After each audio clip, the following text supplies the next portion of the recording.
और भैया मैंने डी बाबा का वीडियो दिखा दिया आप लोग को समझ में आएगा तो फॉलो लाइक कर दीजिएगा।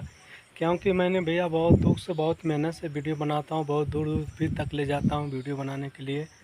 आप इस वीडियो को पूरा देखें और मज़ा लें, एंजॉय लें।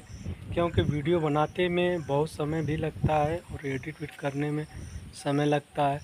आप देख लीजिए नलका है और ये डी बाबा है, मैं पूरा दिखा दे रहा हूँ। देख लीजिए डी बाबा है और मेरा वीडियो सही नहीं आ रहा है, फ़ोटो भी वीडियो देख लीजिए। यहाँ पे डी बाबा है, यहाँ पे देखिए पूरा मकान भी इनका बना हुआ है, ये देख लीजिए। और मैंने बहुत मेहनत कर रहा हूँ और कष्ट कर रहा हूँ। आप लोग मेरा वीडियो फॉलो लाइक कर दीजिए। क्योंकि देख लीजिए कितना अच्छा भी कैमरा भी आ रहा है, एचडी कैमरा भी लगा दिया हूँ। आप लोग इस वीडियो को ज़्यादा से ज़्यादा शेयर करें, बहुत ज़्यादा भी करें भैया।